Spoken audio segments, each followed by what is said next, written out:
Hey everyone, it's Gail, and now I'm going to do a think aloud of The Cask of Amontillado by Edgar Allan Poe.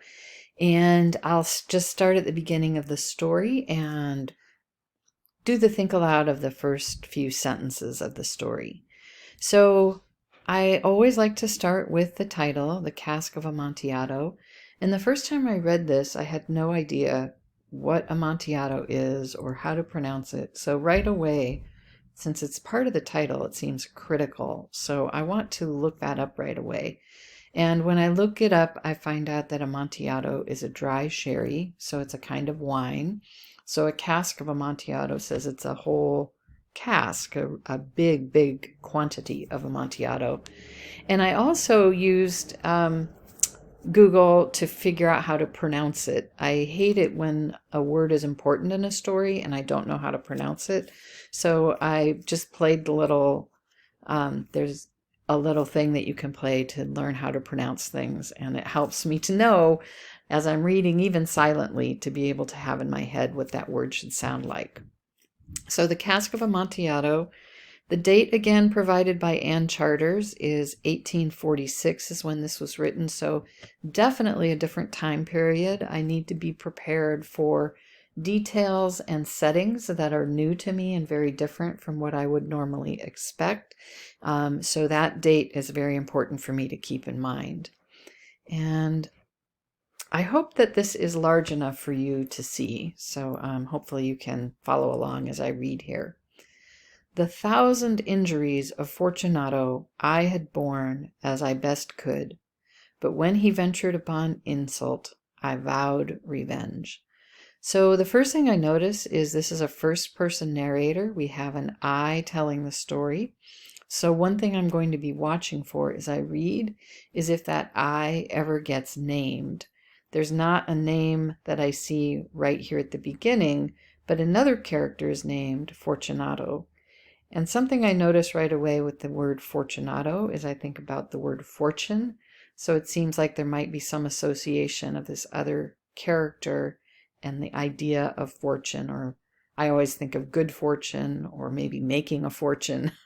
um, so, uh, but the other thing that seems really important here that stands out, seems like a conflict is set up right in this first sentence. The thousand injuries of Fortunato I had borne as best I could. So Fortunato has done things to this narrator, the I of the story. And it's not just one or two things, a thousand injuries. He's very vague. We don't know what the injuries are, how Fortunato has hurt him, but we do know that this main character I has been hurt by the other character Fortunato. When he ventured upon insult, I vowed revenge. So the final straw was insult. So this character I, to be insulted, seems like the worst possible thing if he's already been injured 1,000 times, but now with insult, this is what leads him to revenge. That leads me to understand something about this main character, or at least the person who's narrating the story. So we also know this is going to be a story about revenge. So that's really important to know right from the beginning. You, who so well know the nature of my soul, will not suppose, however, that I gave utterance to a threat. So you who so well know the nature of my soul, that is so surprising. It's like he's talking directly to the reader. So he's writing to somebody in particular. He's writing to somebody who knows him really well, who knows the nature of his soul. Will not suppose, however, that I gave utterance to a threat. So the you that he's writing to knows him really well and knows that he would not actually say the threat out loud.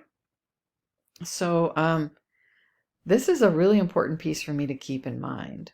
Who is the you that the narrator is writing to? And why is the narrator writing to this person who knows him so well? All right. At length, I would be avenged. This was a point definitely settled. So at length, I would be avenged. So he is going to get his revenge. but the very definitiveness, is that right? Definitiveness with which it was resolved precluded the idea of risk. So he doesn't want any risk. I must not only punish, but punish with impunity. Impunity. I know I've heard that word. I'm not entirely sure what it means, but I think I'm going to need to look that up. So if I had a pen or pencil in my hand right now, I would circle this word impunity and be sure to look it up either right away or before my second reading.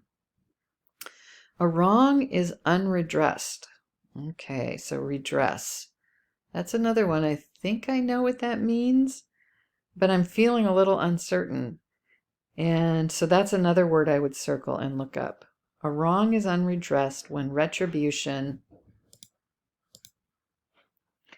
overtakes its redresser. Okay, so there it gets repeated. I'm definitely going to need to look that up. It is equally unredressed, there it is again, when the avenger fails to make himself felt as such to him who has done the wrong. So this is I'm thinking again about the fact that this was written in 1846, so the use of language is definitely different from what I'm used to. And I'm having to really take my time to make sense of how these sentences are put together, because there's a kind of complexity to the syntax that I'm not used to. And so I have to really think about the meaning here. It is equally unredressed. So I have to go back and remind myself, what is the it that's being referred to? A wrong. All right, so the wrong is unredressed. Oops, sorry, wrong page. The wrong is equally unredressed when the avenger fails to make himself felt. So the avenger, the person getting revenge, so that's the narrator. So when the narrator does not make himself felt as such to him who has done the wrong. So when he's getting his revenge, he wants the person to feel and know that revenge is being gotten. So that's definitely, those are some complicated sentences, and I'm glad I really slowed down to take time to wrestle through them a little bit, especially because it's the beginning of the story. This is how we're starting. This is our first introduction to our narrator. These sentences seem really important, and if I were working with my hard copy text or with a digital text that I could take notes on, I would take some notes here about some of the meaning and some of the complexities of what we're learning about our narrator right from the beginning. All right, I think that's enough. Didn't get very far, but these are some really tricky and complex first sentences, so I'm glad I took time to wrestle through them in this Think Aloud. Thanks, everyone.